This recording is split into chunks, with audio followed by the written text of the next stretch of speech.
study on a social studies lesson that first grade does every year. And our practice that we wanted to focus on was asking questions. First graders need to learn what a question is, first of all. Statements and stories are very fun, but questions are tricky. So that's something that we wanted to focus on and get deeper questions. So lesson 1, the old way, I observed Christine doing this in a video of her. So what she did is she had the students sit in a circle on the carpet, and she read aloud the Christopher Columbus story from the American's perspective. And some of the questions they had to answer was like, what would you do and how would you feel? And I remember like some of the responses were, I would call the cops, or I would get in my car and drive away. And we're like, well, that's not really possible back then. So it was kind of interesting to see all the questions they had, and then we would like kind of, respond back with things like that. Like, oh, would that be possible? Could you really do that?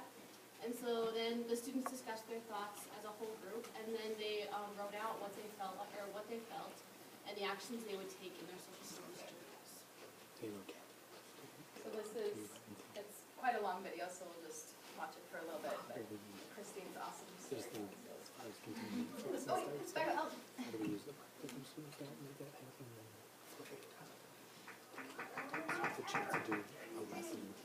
In your backyard, and they're going to live in your own backyard and use the garden and your toys and your fish in the ocean and cut down your trees and mountains. It all belongs to them. Then, very strange thing happens. A group of strangers have been talking together and they're pointing to the very place where you are hiding. Do you think that they spotted you?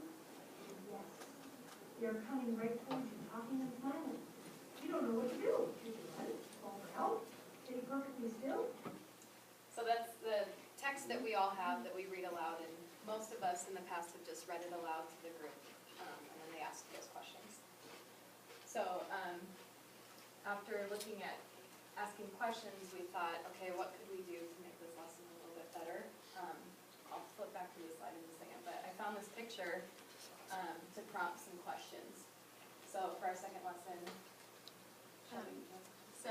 I observed Jenny teaching this lesson, and she started out with that photo and just, without any like prompts or anything, just had the students talk about their wonders. So like one of them, I wonder why God's tea is there, I wonder why there's boats, things like that. God's tea, which was really funny, and so it was pretty open-ended, and got a lot of great responses and like curiosities. And then they did the same thing. She read the story and would pause, and then the students would write about how they felt, and then go back, read more of the story, write about it, and then kind of what they would do. So, and then discuss whole group. So again, here's some of the questions that they were thinking of. Who are they? Where did this happen? When did this happen? And then after we looked at the pictures, I told them, well, this is Christopher Columbus. Do you know that name? And they're like, oh yeah, we know him. And they started blurting out things like, he was really nice and friends with the Indians. And I was like, oh my gosh, okay, we'll get back to that. So, yeah, very interesting. Okay, so then after that lesson, we met again, and I talked with Kim, and she was going to do the lesson again, so we were fine again. Okay, so what I did with my class, and I have to say I had the advantage of being the third person doing this, so I was able to talk to Christine. Christine set the mood in her room by bringing in some of those little flameless candles, and I thought I have a pretty active group, and so I brought those in too to kind of set the mood for the storytelling and stuff. And then I set my practicum student, and she went in and observed Jenny and then reported back to me on things that Jenny had done in her lesson. And in using the picture, Jenny had shared that with me, how she had used that picture. So when I was looking about doing my lesson, we were talking as a group one Wednesday here, and then we came up with the idea of, instead of putting the picture up on the screen, taking the picture and putting it right in front of them. And so what I did was, every 2 students were given 3 note cards. They were given the picture, and just to make it be like we practiced in science, looking at something closely, I gave them magnifying glasses. And so anyway, I paired them up with someone who was maybe a writer, and the other person maybe wasn't, but I paired them up, and then they had to look at the picture really, really closely, and they had to write some of their wonderings. And that's something that, you know, we focused on questioning, and that's something we're really trying to bring into the kids and talking to them about wondering and questioning, and whether it's a heart wonder, or if it's a research wonder, something that you can find the answer to. So anyway, then we came back together, we talked about it as a group. So I feel like I had the advantage of being that third person, because I knew from their experiences what they had done and how I could build upon that lesson. So that were some of my little kiddos right there. But some of the questions they came up was, I wonder why Christopher Columbus came to America. I wonder who was the first one to step off the boat. I wonder why the King and Queen of Spain let him find treasure on an island. Like, I wonder if the water was deep. And then we also had one, I wonder if Christopher Columbus died on the cross. But one thing that Jenny and I were talking about right before we came up here, when we got in here today, when the kids were looking at the picture, they really focused on Christopher Columbus and his men. They really did not focus on the native people as much as you maybe thought that they would have. But I think at the first grade level, it's like Jenny said, you're just getting them to ask questions and to build their curiosity, because a lot of times they want to just say something about it and not really think a little deeper and question things. So Renee's gonna share a couple things. Being the librarian, you know, questioning comes, and research comes naturally in my domain. And so, when we were doing this lesson study, I started to incorporate this more definitively in library lessons. Before I would read a story, I would ask the first graders, well, what do you wonder about this? We're doing author studies, and so by the time I'm reading the second or third book by an author, I kind of want to see if they picked up what that author, you know, style is, and what do they wonder about it. And I have I don't know if we have the video, but a nice little 1 or 2 minute video of them really going deep and wondering, how did they make the art for that picture book? And I wonder if they just used paint, or did they use something else? So all of that was very good. So I think that what I was able to see is that they carry the language that they had in the classroom over into library. Because when I would just prompt them, like, well, what do you see here?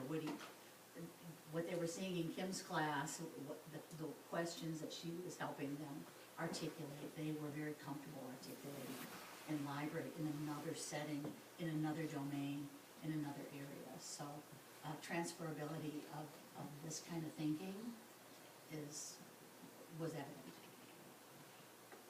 And then we too saw the value in seeing the lessons several times and just refining. And like Kim said, by the last one, it was a pretty great lesson. And their curiosity and engagement went way up just from the old way that we did it, by just reading aloud and answering these questions, like letting them come up with questions. So plans for the future. We have talked a lot about this wondering idea and bringing that into all content areas, and maybe having a wondering journal to keep track of that, with the goal of hopefully seeing their questions getting deeper and more abstract, even though that is hard for first grade. And then reevaluating other lessons in our curriculum and collaborating more on how can we make these better. There's several lessons that we all do, so it'd be pretty simple to do that. And then Christine wanted to share about Seesaw. Yeah, once I talked to them, and I did the lesson the old way, and then I heard what they did, and I looked at the picture, I said, well, how can I go back, even though I've already done the story? And it made me think that, well, let's try it on the back end and see what questions they come up. And I used Seesaw for them to look at the picture. I posted the picture and I put that question over there. Tell me what questions you have after closely looking at this picture. Now, they already heard the story, but I felt that maybe it would be a great idea next time I do this to show them the picture in the beginning and do the lesson as they did, but then come back to the picture again, and maybe even have them look at a different part of the picture, like have them first look at Columbus and his men, and then have them look at it from an Indian perspective and just look at the Indians. So that kind of got me thinking, and that's the whole beauty of a lesson study, is that you collaborate with each other, and all these questions pop into my head. I'm like, oh, how can I do it better next time? This is just what somebody said. I like this one because why did Columbus wear better clothes than the Indians? And this is cool because the picture's cool because there's some weapons in it and some open ocean. It's a flag. And why did they have, why were there, and why did Columbus want slaves? I don't know, but can we please do this? I did not do that. Where in the world would they be going? Artists do I that, don't know. and they made the kids do that. There you have it. Nice. So cool. Jeez.